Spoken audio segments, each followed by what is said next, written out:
کبھی شوہر کے بیوی پر جو حقوق ہوتے ہیں، عام بیوی پر تو یہ حقوق ہے نا، حضور نے فرمایا کہ اذا نظر الیہا سرت ہو، جب خاوند کی نظر پڑے تو خوش ہو جائے، اذا امرها اطاعت ہو، جب خاوند حکم کرے تو فرما برداری کرے، اذا غاب عنها حافظت ہو، جب خاوند گھر میں نہ ہو تو اس کی جان مال آبرو عزت کی حفاظت کرے، اس پر حق ہے۔ حضور نے فرمایا اتنے بڑے حقوق ہیں کہ اگر اللہ کے سوا کسی غیر کو سجدے کرنے کی اجازت ہوتی، میں بیوی کو حکم دیتا کہ شوہر کو سجدہ کرے۔ آج کا اللہ کا فضل ہے بیٹی، آج کل تو شوہر سجدے کر رہے ہیں، عورتیں کیا سجدہ کریں گی؟ حضور نے فرمایا میں بتاؤں کہ سب سے بہتر خزانہ کیا ہے کہ المرأۃ الصالحہ کے گھر کے اندر صالح بیوی ہو، دین والی بیوی ہو، اور اس کے اندر 3 صفتیں ہونی چاہیے، یاد رکھیں۔ اگر میری بیٹیاں، میری بہنیں حضور کے اس فرمان کو بالکل مضبوطی سے پکڑ لیں تو ان کے گھر دنیا میں جنت بن جائے گی۔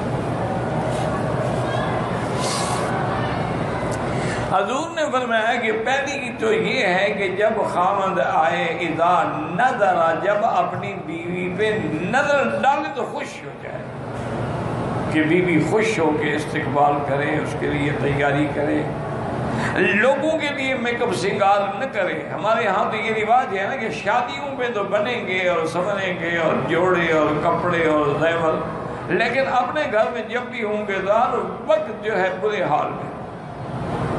حالانکہ سب سے زیادہ حکم تو یہ ہے کہ آدمی اپنے خاوند کے لیے بنے سنورے، حتیٰ کہ ایک حدیث میں آتا ہے کہ جو عورت سنگار کر کے، غسل کر کے، خوشبو لگا کے گھر میں اپنے خاوند کا انتظار کرتی ہے، خاوند آتا ہے وہ خوش ہو جاتا ہے، فرمایا اس کو اس مجاہد کے برابر ثواب ملتا ہے جو دشمن کی سرحد پہ گھوڑا باندھ کے پہرا دے رہا، یعنی مجاہد، جیسے وہ مجاہد دشمن کو روک رہا ہے، یہ شیطان کو روک رہی ہے۔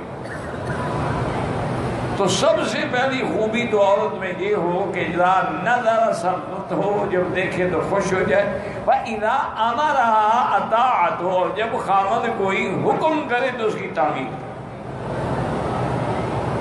حتیٰ کہ ایک روایت میں تو یہ سخت لفظ بھی آیا ہے کہ اگر خاوند کہے کہ یہ پتھر اٹھا کے اس پہاڑ پہ رکھو، وہ رکھ رہ سکے، اب ان کو اتار کے پھر یہاں رکھو، تو اس کو کرنا چاہیے کہ اس کے لیے اطاعت ضروری۔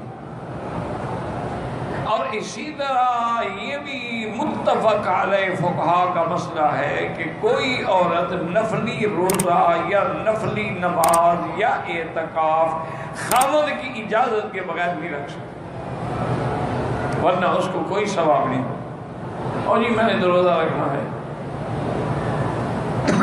خاوند کو اگر خواہش ہو تو پھر وہ کیا کرے گا؟ اسی لیے بی بی ام سلمہ رضی اللہ تعالیٰ عنہ فرماتی ہیں کہ حج کے موقع پر جب عرفات سے ہم مزدلفہ پہنچے تو حضور پاک نے گھر والیوں کو حکم دے دیا کہ 12 بجے رات کے بعد آپ منا چلی جائیں، اور صبح ہی منا میں جا کے اپنی گھڑگری مار لیں، اس کے بعد آپ کی قربانی ہو جائے گی، پھر آپ احرام کھول لیں، پھر طواف زیارت ہوگا۔ تو بیوی سے فرماتی ہیں کہ ہم جلدی سے وہاں سے آئے، منا پہنچے، اس کے بعد اپنی رمی کی، قربانی کی، مکے میں آ کے طواف زیارت کر کے فارغ ہو گئے، تاکہ ہو سکتا ہے کہ حضور بلا لیں، کسی بیوی کو خیمے میں بھی بلائے، بیوی ہے۔ تو اتنے بڑے حقوق ہیں خاوند کے۔ یہ بھی حضور نے فرمایا کہ اگر اللہ کے سوا کسی غیر کو سجدے کی اجازت ہوتی تو میں بیوی کو حکم دیتا کہ شوہر کا سجدہ کرے۔ اور یہ بھی حکم ہے کہ خاوند کی اجازت کے بغیر عورت اپنے گھر سے باہر نہیں جا سکتی، حتیٰ کہ فقہاء نے لکھا ہے اس کا کوئی بھائی، کوئی عزیز، کوئی باپ بھی فوت ہو جائے، جب تک اجازت رہے وہ گھر سے نہیں نکل سکتے۔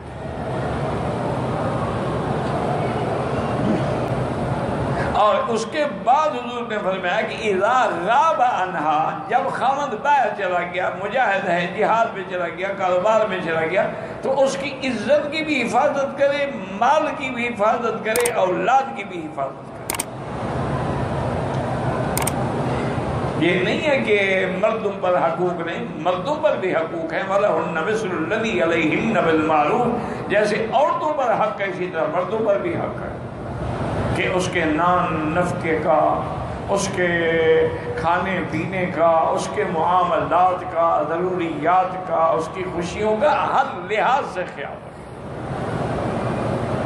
تو اس لیے ہمیشہ اگر عورتیں حضور پاک کے اس فرمان کو، یعنی حالانکہ اب حضور کے زمانے میں تو کوئی میک اپ سنگار کیا ہوتا تھا، مساق استعمال کر لیا، سرما پہن لیا، تیل لگا لیا، کنگھی کر، اور تو کوئی چیز ہوتی نہیں تھی، لیکن اس کا بھی اہتمام کرتی تھی بیویاں۔ جس طرح ایک دن حضرت ابن عمر آئے حضرت ابن عباس کو ملنے کے لیے، کوئی مسئلہ پوچھنا تھا، تو رات کافی گزر چکی تھی، یعنی عشاء سے بعد متأخر وقت میں آئے، تو دیکھا کہ حضرت ابن عباس غسل کر کے، اچھے کپڑے پہن کے، خوشبو لگا کے اور بالکل تیار کھڑے ہیں۔ تو حضرت سمجھے شاید حضرت سفر پہ جا رہے ہیں، باہر کہیں جا رہے ہیں۔ انہوں نے کہا حضرت خیریت؟ فرمایا نہیں، میں کہیں نہیں جا رہا، میں گھر جا رہا ہوں۔ میں جیسے چاہتا ہوں کہ مجھے بیوی سنوری ہوئی ملے، خوشبو والی ملے، بیوی بھی تو چاہتے ہیں کہ میرا خاوند ٹھیک حالت میں ہو۔ اگر اس کے کپڑوں سے بدبو آ رہی ہو تو بیوی کیا کرے؟ پھر تو نفرتیں پیدا ہوں گی۔ اسی طرح ایک بدویہ عورت تھی، بڑی سمجھدار تھی، اس نے جب اپنی بیٹی کی شادی کی تو اس نے بیٹی سے کہا کہ بیٹی میری بس صرف ایک نصیحت ہے کہ تیرے بدن سے، لباس سے، کیفیت سے تیرے خاوند کو کبھی کوئی بدبو محسوس نہ ہو، بس اس میں عمل کر لو گی تمہارا گھر آباد ہو جائے۔ اب ہمارے ہاں تو آپ نے دیکھا نا، دیہات میں حیض کے کپڑے پڑے ہوئے ہیں، کپڑے لٹکے ہوئے ہیں، بدبو آ رہی ہے۔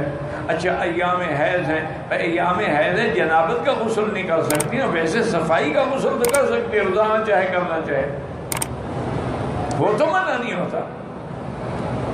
وہ تو پاک تب ہوگی جب حیض گزر جائے گا۔ اور اس میں بھی اسلام نے کتنا سکھلایا ہے کہ ایک عورت کی مدت ہے 7 دن۔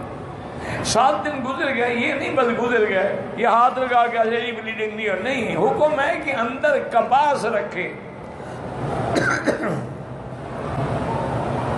اور کپاس پہ کوئی اچھی سی خوشبو لگا کے رکھے کہ جیسے آدمی کو خوشبو پسند ہے اسی طرح عورت کے رحم کو بھی خوشبو پسند ہے۔ اور دوسرا اس خوشبو کا فائدہ یہ ہوتا ہے کہ اندر جو بدبو ہے، کریا ہے، وہ گندا خون گزرتا رہا ہے، وہ بھی صاف ہو جاتا ہے۔ حضور کی خدمت میں ایک عورت آئی، اس نے آ کے پوچھا کہ یا رسول اللہ میں اگر حیض سے پاک ہو جاؤں تو غسل کرنے کا طریقہ کیا ہے؟ حضور نے فرمایا بیٹی پہلے تو کپاس اندر رکھو، تسلی کرو بھی خون بند ہو گیا ہے۔ اچھا وہ بیچاری کو سیدھی سادھی عورت نے کہا رسول اللہ کپاس کیسے رکھے؟ بی بی عائشہ فرماتی ہے میں نے اس کو پکڑ کے کھینچا، اللہ کی بندی مجھ سے پوچھ لو، یہ باتیں حضور سے پوچھنے کی ہے؟ اور کہا اور کس سے پوچھے؟ یہ دین نہیں ہے؟ جب دین ہے تو دین میں حیا کس بات کا ہے؟ اللہ لا یستحی من الحق، اللہ حق بیان کرنے میں استحیاء نہیں فرماتے، تو بندی کا کیا ہے؟ حضرت عبداللہ ابن عمر رضی اللہ تعالیٰ عنہ کا واقعہ مبارک ہے کہ جب وہ مکے میں آئے حج کے دنوں میں، میاں بیوی دونوں کٹھے تھے، طواف زیارت کیا، صفا مروہ دوڑے، احرام تو پہلے کھل چکا تھا۔ جب وہ واپس اپنے خیمے میں مینا میں پہنچے تو بیوی سے کہا کہ مجھے خواہش ہے، کہا اللہ کے بندے میرے تو بال نہیں کٹوائے۔ تو جب تک آدمی بال نہ کٹائے وہ تو احرام سے نکلتا نہیں، میں تیری خواہش کیسے پوری کروں؟ حضرت عبداللہ فرماتے ہیں میں نے کہا ادھر قریب ہوگی تو اس کے بال آخر میں میں نے دانتوں سے پکڑ کے کاٹ دی، میں نے کہا اب تو کٹ گئے، میں نے کہا ہاں تو کٹ گئے۔ وجہ کیا ہے کہ ان لوگوں کو حلال میں شرم نہیں تھا، ہمیں حرام میں شرم ہے۔ اپنی بیوی ہمارے ساتھ حج میں ہو، ہم اس کو کہیں وہ مکے مدینے میں یہ کام تمہیں ہر وقت یہی خیال رہتا ہے، پاک مقام ہے، پاک جگہ پہ ہے، پاک جگہ ہے تو یہاں جتنے بچے پیدا ہوتے ہیں بغیر میاں بیوی کے ملنے سے پیدا ہوتے ہیں، آسمانوں سے گرتے ہیں، یہ کیا بات ہے؟ تو ان چیزوں نے، جھوٹی رواج اور رسموں نے ہمیں، اچھا اور اگر حرام مل جائے نا تو نہ مولوی چھوڑے گا تو نہ قاضی چھوڑے گا، پھر نہیں سوچے گا کہ مکہ ہے، مدینہ ہے، حرم ہے، مفت کا مال ہے، مل گیا ہے، موقع ہے، فائدہ اٹھا لو۔ انا للہ۔ صحابہ میں یہ تھا، وہ حرام سے شرم کرتے تھے، وہ حرام سے بچتے تھے۔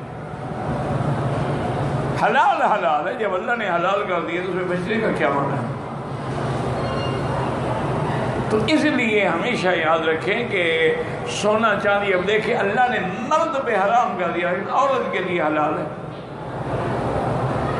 اللہ نے ریشم کا کپڑا مرد کے لیے حرام کر دیا لیکن عورت کے لیے حلال ہے۔ عورت جتنے چاہے زیور بنا سکتے ہیں، شرط یہ ہے کہ وہ زکوٰۃ دے۔ اور امام احمد بن حنبل رحمۃ اللہ علیہ فرماتی ہیں کہ جو عورت زیور پہنتی ہے اس پہ زکوٰۃ نہیں ہے، جو رکھے ہوئے ہیں یا بیچنے کے لیے ہیں یا دکھ سکھ میں کام، ان پر زکوٰۃ۔ امام صاحب فرماتے ہیں کہ نہیں، چاہے پہنتی ہے، روز پہنے یا شادی پہ پہنے، اس کی زکوٰۃ دینی، کیونکہ اصل کنز تو قرآن نے کہا ہی سونے چاندی کو ہے۔ تو اس لیے ان چیزوں پر اگر ہم عمل کریں، اس دنیا کی سب سے بڑی نعمت کیا ہے؟ المرأۃ الصالحہ، کہ صالحہ بیوی۔ اور صالحہ کون ہوتی ہے؟ جس میں صلاح ہو، جس میں شر نہ ہو، جس میں فساد نہ ہو، جو بد دین نہ ہو، جو بد زبان نہ ہو، جو بد خلق نہ ہو، دین کی پابند ہو، نماز روزے کی پابند ہو، حلال حرام کا خیال رکھنے والی ہو، وہ مرأۃ صالحہ ہوگی۔ اہدنا الصراط المستقیم، ہم کو سیدھے رستے چلا